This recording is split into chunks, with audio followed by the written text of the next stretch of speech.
अस्सलाम वालेकुम वरहमतुल्लाहि वबरकातुहू। दोस्तों ਜਦੋਂ ਵੀ ਕੋਈ ਚੀਜ਼ ਤੁਹਾਡੇ ਇਲਮ ਦੇ ਵਿੱਚ ਅੱਛੀ ਆਵੇ, ਕੋਈ ਨॉलेज ਵਾਲੀ, ਤਾਂ ਉਹ ਜ਼ਰੂਰ ਦੂਸਰਿਆਂ ਦੇ ਨਾਲ ਸ਼ੇਅਰ ਕਰਨੀ ਚਾਹੀਦੀ ਹੈ। ਅਗਰ ਕਿਸੇ ਦਾ ਭਲਾ ਹੋ ਜਾਏ ਤਾਂ ਤੁਹਾਨੂੰ ਮੁਫਤ ਦੇ ਵਿੱਚ ਸਵਾਬ ਮਿਲ ਜਾਂਦਾ। ਇਹ ਜਗ੍ਹਾ ਜਿਹੜੀ ਮੈਂ ਇਸ ਟਾਈਮ ਤੁਹਾਨੂੰ ਦਿਖਾਉਣ ਵਾਸਤੇ ਕੋਸ਼ਿਸ਼ ਕਰ ਰਿਹਾ, ਇਹ ਵੇ ਐਕਸਲ। ਇਹਦੇ ਵਿੱਚ ਇੱਕ ਸ਼ਾਦੀ ਹਾਲ, ਨਵਾਂ ਸ਼ਾਦੀ ਹਾਲ, ਜਿਹਦਾ ਅੱਗੇ ਦੋ ਦਫਾ ਐਡਵਰਟਾਈਜ਼ਮੈਂਟ ਵੀ ਤੁਹਾਨੂੰ ਮਿਲੀ ਹੈ। ਕਿਉਂਕਿ ਤੁਹਾਨੂੰ ਪਤਾ ਹੈ ਕਿ ਜਰਮਨੀ ਦੇ ਵਿੱਚ ਹੁਣ ਕਾਫੀ ਜ਼ਿਆਦਾ ਆਬਾਦੀ ਵੱਧ ਗਈ ਹੈ, ਅਤੇ ਉਹਦੇ ਨਾਲ ਇਹ ਵੀ ਕਿ ਸਾਡੇ ਜਿਹੜੇ ਸ਼ਾਦੀ ਦੇ ਹਾਲ ਨੇ ਉਹ ਅਮੂਮਨ ਪੂਰੇ ਨਹੀਂ ਪੈਂਦੇ ਲੋਕਾਂ ਨੂੰ। ਅਤੇ ਇਹ ਇੱਕ ਕ੍ਰਿਸਟਲ ਪੈਲੇਸ ਗਰੋਸਗਰਾਓ ਦੇ ਵਿੱਚ ਬਾਜਵਾ ਸਾਹਿਬ ਦਾ ਹਾਲ ਹੈ, ਬਾਜਵਾ ਏਸ਼ੀਅਨ ਸਟੋਰ ਜਾਂ ਉਹਨਾਂ ਦਾ। ਫਿਰ ਇਸ ਤਰ੍ਹਾਂ ਹੀ ਕਸ਼ਮੀਰੀ ਸ਼ਾਪ ਵਾਲਿਆਂ ਦਾ ਡਾਇਮੰਡ ਪੈਲੇਸ। ਫਿਰ ਇਸ ਤਰ੍ਹਾਂ ਹੀ ਇੱਥੇ ਆਪਣਾ ਫਰੈਂਕਫਰਟ ਦੇ ਨਜ਼ਦੀਕ ਤਰੀਨ ਜਿਹੜਾ ਉਹ ਬੁਰਗਰ ਹਾਊਸ ਹੈ ਹਾਰਹਾਈਮ ਦਾ। ਇਹ ਐਕਸਲ ਪਿੰਡ ਹੈ। ਇਹਦੇ ਵਿੱਚ ਇਹ ਰੇਲਵੇ ਸਟੇਸ਼ਨ ਨੂੰ ਅਸੀਂ ਹੁਣ ਕ੍ਰਾਸ ਕਰਨ ਲੱਗੇ ਹਾਂ। ਇਹ ਸਾਹਮਣੇ ਇਹ ਰੇਲਵੇ ਸਟੇਸ਼ਨ ਹੈ ਇਸ ਸਾਈਡ 'ਤੇ। ਇੱਥੋਂ ਤਕਰੀਬਨ 3 ਮਿੰਟ ਦੀ ਵਾਕ ਜਾਂ 2 ਮਿੰਟ ਦੀ ਵਾਕ ਦੇ ਬਾਅਦ ਤੁਸੀਂ ਇਹ ਵਿੱਚੋਂ ਦੀ ਰਸਤਾ ਜਾਂਦਾ। ਉਹ ਜਦੋਂ ਤੁਸੀਂ ਸਿੱਧੇ ਜਾਓਗੇ ਤਾਂ ਤੁਹਾਨੂੰ ਇੱਥੇ ਇੱਕ ਸਪੋਰਟ ਪਲੇਸ ਮਿਲੇਗੀ, ਜਿਹੜੀ ਕਾਫੀ ਵੱਡੀਆਂ ਗਰਾਊਂਡਾਂ ਨੇ ਉਹਦੇ ਵਿੱਚ ਫੁੱਟਬਾਲ ਦੀਆਂ। ਉਹਦੇ ਵਿੱਚ ਲੋਕ ਉੱਥੇ ਉਹਦੇ ਨਾਲ ਹੀ ਇੱਕ ਬੁਰਗਰ ਹਾਊਸ ਹੈ, ਹਾਲ, ਕਮਿਊਨਿਟੀ ਹਾਲ, ਜਿਸ ਤਰ੍ਹਾਂ ਹਾਰਹਾਈਮ 'ਚ ਇਸ ਤਰ੍ਹਾਂ ਹੀ ਇਸ ਜਗ੍ਹਾ 'ਤੇ ਵੀ, ਲੇਕਿਨ ਇਹ ਕਾਫੀ ਖੁੱਲ੍ਹਾ ਹਾਲ ਹੈ। ਔਰ ਇਹਦੇ ਸਾਹਮਣੇ ਜਿਹੜੀ ਪਾਰਕਿੰਗ ਹੈ ਉਹ ਵੀ ਦੇਖ ਕੇ ਬੰਦਾ ਹੈਰਾਨ ਹੋ ਜਾਂਦਾ। ਇਹ ਦੇਖੋ, ਇਹ ਅਸੀਂ ਹਾਲ 'ਚ ਪਹੁੰਚ ਗਏ ਹਾਂ, ਅਤੇ ਇਹ ਸਾਰੀ ਪਾਰਕਿੰਗ ਇਹਦੇ ਸਾਹਮਣੇ, ਇਹ ਖੁੱਲ੍ਹੀ ਪਾਰਕਿੰਗ ਤੁਸੀਂ ਲਗਾ ਸਕਦੇ ਜੇ। ਇਸ ਸਾਈਡ 'ਤੇ ਸਾਰਾ ਹਾਲ ਹੈਗਾ ਜੇ, ਇਹ ਵੀ ਸਾਰੀ ਪਾਰਕਿੰਗ ਹੈ, ਖੁੱਲ੍ਹੀ ਪਾਰਕਿੰਗ। ਔਰ ਉਹ ਅੱਗੇ ਜਿਹੜੀ ਉਹ ਸਪੋਰਟ ਪਲੇਸ ਹੈ, ਜਾਨੀ ਜਿੱਥੇ ਤੁਸੀਂ ਇਸ ਸ਼ਹਿਰ ਦੇ ਬੱਚੇ ਆ ਕੇ ਆਪਣੀ ਸਪੋਰਟ ਵਗੈਰਾ ਕਰਦੇ ਨੇ। ਔਰ ਇਸ ਪਾਸਿਓਂ ਅਗਰ ਤੁਸੀਂ ਆਓ ਪੈਦਲ ਇੱਧਰੋਂ ਇਸ ਸਾਈਡ ਤੋਂ, ਅਤੇ ਇਹ ਨਾਲ ਇਹਦੇ ਸਾਹਮਣੇ ਉਹ ਅੱਗੇ ਰੇਲਵੇ ਸਟੇਸ਼ਨ ਹੈ, ਜਿਹੜਾ ਇੱਥੋਂ ਇਸ ਹਾਲ ਤੱਕ 2-3 ਮਿੰਟ 'ਚ ਤੁਹਾਨੂੰ ਪੈਦਲ ਲੈ ਆਉਂਦਾ।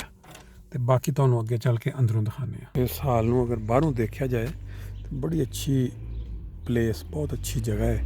ਇਹਦੇ ਸਾਹਮਣੇ ਜਿੰਨੀ ਵੀ ਤੁਸੀਂ ਪਾਰਕਿੰਗ ਕਰਨੀ ਚਾਹੋ ਗੱਡੀ ਇਸ ਸਾਈਡ 'ਤੇ ਔਰ ਇਸ ਸਾਈਡ 'ਤੇ ਪਰਲੇ ਪਾਸੇ ਇਹਦੇ ਵਿੱਚੋਂ ਦੀ ਮੇਰੇ ਉਹ ਗਾਲਪਨ ਸਟੇਸ਼ਨ ਨੂੰ ਜਾਣ ਵਾਸਤੇ ਪੈਦਲ ਰਸਤਾ ਵੀ ਜਾਂਦਾ। ਇਹ ਤੁਹਾਨੂੰ ਹੁਣ ਅੱਗੇ ਚੱਲ ਕੇ ਦਿਖਾਉਂਦੇ ਹਾਂ। ਇਹ ਐਂਟਰੈਂਸ ਦੇ ਬਾਅਦ ਜਿਹੜੀ ਰਿਸੈਪਸ਼ਨ ਵਾਸਤੇ, ਜਦੋਂ ਵੀ ਕੋਈ ਸ਼ਾਦੀ ਹੈ ਇਸ ਜਗ੍ਹਾ ਦੇ ਉੱਤੇ ਤੁਸੀਂ ਰਿਸੈਪਸ਼ਨ ਡਿਸ਼ ਮੇਜ਼ ਲਗਵਾ ਕੇ ਜਿਹੜੇ ਮਹਿਮਾਨ ਆਉਣ ਉਹਨਾਂ ਨੂੰ ਪਹਿਲਾਂ ਕੋਈ ਗਿਟਰਿੰਗ ਠੰਡਾ ਪਾਣੀ ਪੇਸ਼ ਕੀਤਾ ਜਾ ਸਕਦਾ ਹੈ। ਉਸ ਤੋਂ ਬਾਅਦ ਜਦੋਂ ਤੁਸੀਂ ਮੇਨ ਹਾਲ ਦੇ ਵਿੱਚ ਐਂਟਰ ਹੋ ਜਾਂਦੇ ਹੋ, ਇਹ ਮੇਨ ਹਾਲ ਤੁਸੀਂ ਦੇਖ ਰਹੇ ਹੋ, ਕਾਫੀ ਵੱਡਾ ਹਾਲ ਹੈ। ਇਸ ਸਾਈਡ 'ਤੇ ਦਾ ਸਾਰਾ ਇਹਨਾਂ ਨੇ ਠੇਕੇ ਵੀ ਲੱਗਾ। ਉਹਦੇ ਦੌਰਾਨ ਜਦੋਂ ਸਰਵਿਸ ਦੇ ਦੌਰਾਨ ਸਾਰਾ ਸਮਾਨ ਇੱਥੇ ਅਵੇਲੇਬਲ ਹੋਏਗਾ। ਔਰ ਜਿਹੜਾ ਸਾਹਮਣੇ ਵੀ ਸਟੇਜ, ਇਹ ਵੀ ਬਿਹਤਰੀਨ ਤਿਆਰ ਹੈ। ਸਿਰਫ ਡੈਕੋਰੇਸ਼ਨ ਜਦੋਂ ਵੀ ਜ਼ਰੂਰਤ ਹੁੰਦੀ ਹੈ ਉਹਦੇ ਵਾਸਤੇ ਤੁਸੀਂ ਰਾਬਤਾ ਕਰ ਸਕਦੇ ਹੋ। ਟੇਬਲਾਂ ਇਹਨਾਂ ਨੇ ਕੁਛ ਲਗਾ ਕੇ ਸ਼ੋਅ ਕੀਤੀਆਂ ਨੇ ਕਿ ਜਿਹੜੀ ਇਹ ਸ਼ਾਦੀ ਵਾਸਤੇ ਉਹ ਜਿਹੜੀਆਂ ਟੇਬਲਾਂ ਤਿਆਰ ਹੋਣਗੀਆਂ ਉਹਦਾ ਇੱਕ ਛੋਟਾ ਜਿਹਾ ਨਮੂਨਾ ਤੁਸੀਂ ਇੱਥੇ ਦੇਖ ਸਕਦੇ ਹੋ।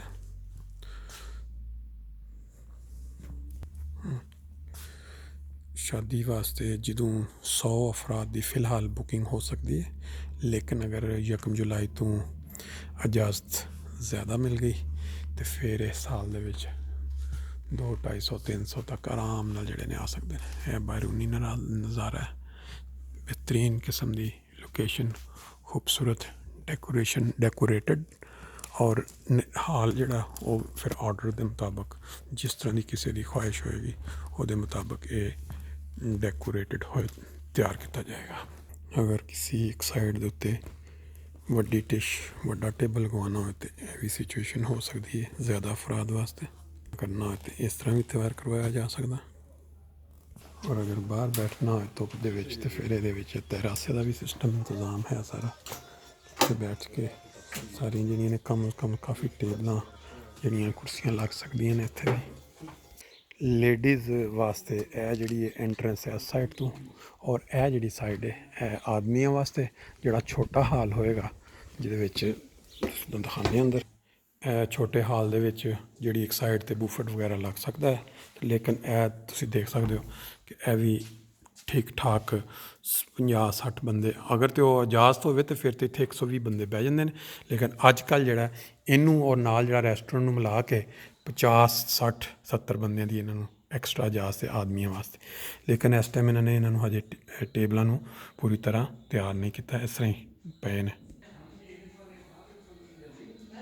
ਇਸ ਸਾਈਡ ਤੇ ਆਦਮੀਆਂ ਵਾਸਤੇ ਬਿਲਕੁਲ ਅਲੱਗ ਟੋਇਲਟਸ ਨੇ ਇੱਧਰ ਆਦਮੀਆਂ ਵਾਲੇ, ਔਰ ਦੂਸਰੀ ਔਰਤਾਂ ਵਾਲੀ ਸਾਈਡ ਤੇ ਬਿਲਕੁਲ ਅਲੱਗ ਟੋਇਲਟਸ ਨੇ ਆਦਮੀਆਂ ਵਾਲੀ ਸਾਈਡ ਤੇ ਹੀ ਇੱਧਰ ਜਿਹੜਾ ਇਹ ਅੰਦਰ ਇਹਨਾਂ ਦਾ ਬਣਿਆ ਹੋਇਆ। ਔਰ ਇਹ ਸਾਰਾ ਜਿਹੜਾ ਰੈਸਟੋਰੈਂਟ ਦਾ ਏਰੀਆ ਜਿੱਥੇ ਕਾਫੀ ਲੋਕ ਜਿਹੜੇ ਨੇ ਇੱਥੇ ਵੀ ਬੈਠ ਸਕਦੇ ਨੇ।